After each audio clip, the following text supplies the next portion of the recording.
आप सभी का स्वागत है और आज हम लेकर आए हैं सामान्य ज्ञान के 20 इम्पॉर्टेंट क्वेश्चन। तो इससे पहले हम आज का अपना ये विषय स्टार्ट करें और आप चैनल को सब्सक्राइब कर दीजिए ताकि आगे आने वाले इम्पॉर्टेंट टॉपिक या क्वेश्चंस आपको मिलते रहें। चलिए स्टार्ट करते हैं। पहला प्रश्न है, पृथ्वी का एकमात्र प्राकृतिक उपग्रह है? उत्तर चंद्रमा। ध्यान रखिएगा, एकमात्र यानी एक ही प्राकृतिक उपग्रह क्या है पृथ्वी का? चंद्रमा। दूसरा प्रश्न, गांधी फिल्म में गांधी की भूमिका किसने निभाई? उत्तर बेन किंग्सले ने। बेन किंग्सले एक ऐसे व्यक्ति थे जिन्होंने गांधी फिल्म में गांधी जी की भूमिका निभाई।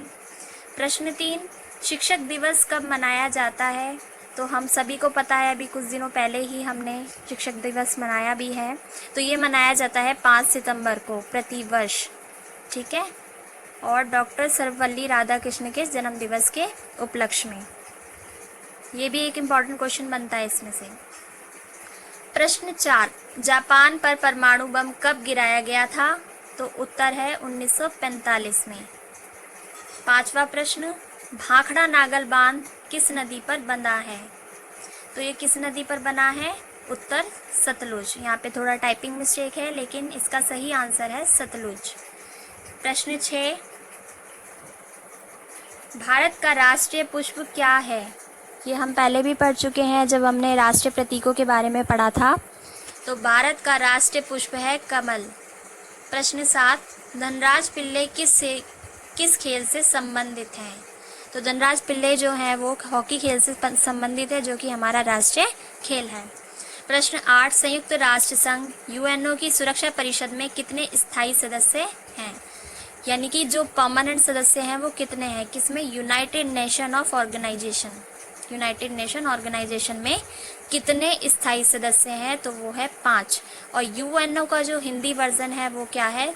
हिंदी का जो नाम है वो है संयुक्त राष्ट्र संघ। प्रश्न 9, कौन सा सिंधु सभ्यता का स्थान अब पाकिस्तान में है? उत्तर हड़प्पा। कौन सा सिंधु सभ्यता का स्थान अब पाकिस्तान में है? हड़प्पा। वो कैसे? क्योंकि जब देश का बंटवारा हुआ था तो भारत का कुछ हिस्सा पाकिस्तान में चला गया, जिसमें कि एक हड़प्पा भी शामिल है। 10वां क्वेश्चन, चौथ नामक कर किसके द्वारा लिया जाता था? तो वो लिया जाता था मराठों के द्वारा। कर यानी कि टैक्स। प्रश्न 11वां, मुगल बादशाहों का सही क्रम। तो सही क्रम का मतलब है कि सबसे पहले मुगल बादशाहों में कौन आए थे, फिर उसके बाद कौन आया, उसके बाद कौन आया। तो चलिए देखते हैं, आप इसका स्क्रीनशॉट भी ले सकते हैं।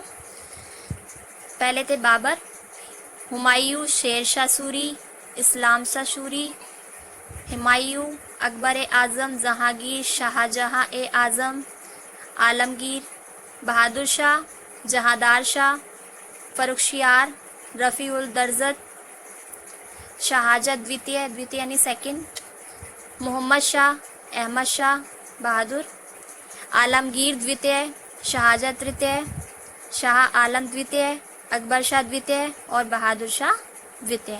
तो ये था मुगल बादशाहों का सही क्रम। 12वें प्रश्न की ओर बढ़ते हैं। 12वां प्रश्न है, भूदान आंदोलन किसने शुरू किया था? विनोबा भावे ने। प्रश्न 13वां, भारत में अंग्रेजी शिक्षा किसने शुरू की थी? लॉर्ड मेकाले ने। यानी कि इंग्लिश एजुकेशन, जो अंग्रेजी पढ़ाई जाती थी उसकी शुरुआत किसने करी थी? लॉर्ड मेकाले ने। प्रश्न 14वां, फ्लाइंग सिख के नाम से किसे जाना जाता है? तो फ्लाइंग सिख के नाम से जाना जाता है मिल्खा सिंह को, जो कि एक बहुत ही प्रसिद्ध धावक हैं, विश्व प्रसिद्ध धावक रहे। 15वां प्रश्न, नींबू और संतरे में कौन सा विटामिन पाया जाता है? हमें याद रखना होगा यहाँ पर कि जितने भी हमारे खट्टे फल और सब्जियां होते हैं उसमें क्या पाया जाता है? Vitamin C. 16वां प्रश्न, उदय शंकर किससे संबंधित हैं? तो उदय शंकर नृत्य से संबंधित हैं। 17वां प्रश्न, संविधान के प्रारूप समिति के चेयरमैन कौन थे? तो ये तो हमें पता ही है, डॉक्टर भीमराव अंबेडकर, जो कि दलितों के लिए इन्होंने आवाज़ उठाई थी और उनका कार्य बहुत ही सराहनीय रहा।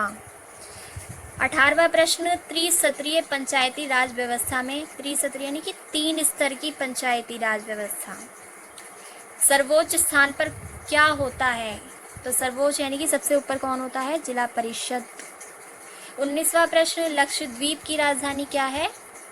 करवती। जो कि हमने केंद्र शासित प्रदेश और उसकी राजधानियों के बारे में जब पढ़ा था हमने, तब भी ये चीज़ जानी थी कि लक्षद्वीप की जो राजधानी है वो है करवती।